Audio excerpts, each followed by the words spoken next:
begin our comparisons, we will first look at how Mercutio is portrayed in Shakespeare's original script. So who is he? How is he important to the plot and Shakespeare's intended theme? What could be kept in mind when looking at the film comparisons? These questions and more will be answered in the first section, Characterization of Mercutio, Original Text Analysis. First of all, Mercutio could be easily claimed as one of Shakespeare's most memorable characters out of all his works. He is famous for being a scene stealer with his clever sense of humor, is often using puns and plays on words in his dialogue. For example, in Act 2, Scene 1, lines 26 to 29, Mercutio says, "This cannot anger him. 'Twould anger him to raise a spirit in his mistress's circle of some strange nature, letting it there stand till she had laid it and conjured it down." Here, Mercutio makes sexual jokes, in which he mocks Romeo, specifically with the words raise, mistress circle, stand, and lay.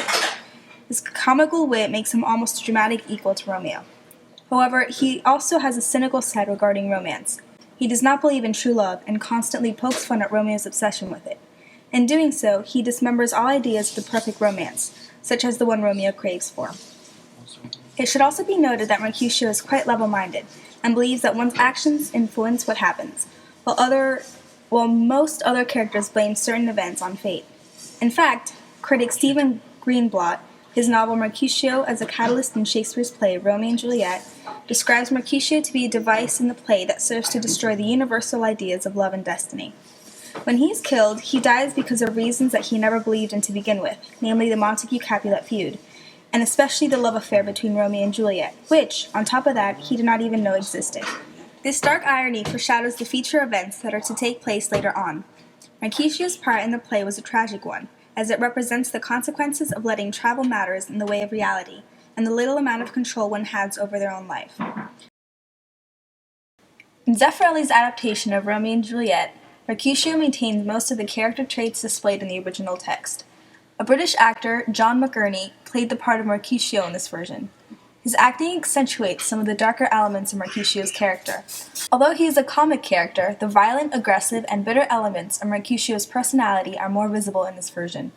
In contrast to this violent portrayal, the duel is shown as very lighthearted. In fact, it is unclear to the audience and the other characters that Mercutio has been wounded until he falls. According to Robert Elbert, a writer of Variety newspaper, the handkerchief is an important prop to Mercutio's character, used as a banner, disguise, and shroud. It is used by Zeffirelli to reveal Mercutio's death to the audience. In this adaptation, many speculate that Mercutio had romantic feelings for Romeo, which is supported by many scenes in the film, as well as the sexual banter present in the original text. Baz Luhrmann's Shakespeare's Romeo and Juliet is perhaps the most controversial of the lot.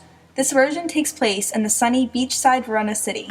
Played by American actor Harold Perrineau, Mercutio has the label of Romeo's best friend clearly placed upon him. He is constantly frustrated with Romeo's depression due to his unrequited love with Rosaline, and provides much of the comedic relief in the first half of the play, with his quick wit and flamboyant personality. In this version, Romeo's refusal to fight is even more apparent, which provokes Mercutio into fighting Tybalt. The death of Mercutio not only signifies the end of the comedic portion of the play and the beginning of the tragedy, but Baz Luhrmann uses the breaking storm after Mercutio's death to signify this. Up until this point, there was a drought in Verona city. In the film West Side Story, Mercutio's parallel could be matched up to Riff, the Jets gang leader. In some ways, Riff is both similar and different to him. However, Riff's similarities to Mercutio are mostly superficial. In West Side Story, Riff is Tony's close friend and ally, and has a decent resemblance to him, as they are both shown to be loyal and trustworthy, yet hot-headed and quick-tempered. Both also have a jovial sense of humor, and never fail to make the audience laugh. Riff is an amalgamation of Lord Montague and Benvolio, as he acts as both the leader of the gang, as well as the friend who is supportive of Romeo, or in this case, Tony. However, there are perhaps more differences than there are similarities. For instance, Riff, unlike Mercutio, is not so much interested in peace, and suggested to have the rumble in the first place. Mercutio, however, was not originally intending on fighting at all, but was rather a victim of circumstance, where he was forced to fight when Romeo would not. And, because West Side Story has a less intricate storyline than Shakespeare's original text, Riff does not need to be a complex character, nor as compelling as Mercutio is in this scene. His rendition is not precisely accurate either. Riff is not presented as a character to which the audience can relate to. In comparison, is truly only a plot device, as the audience cannot truly feel attached to him when he is killed. Shakespeare intended for him to be a fully created character with a real personality, and thus his death should have an emotional impact on the audience.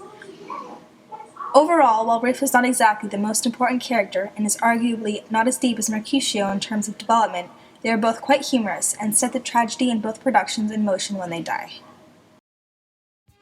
In all, Zeffirelli's version precisely represents Mercutio's character, followed by West Side Story and Luhrmann's version.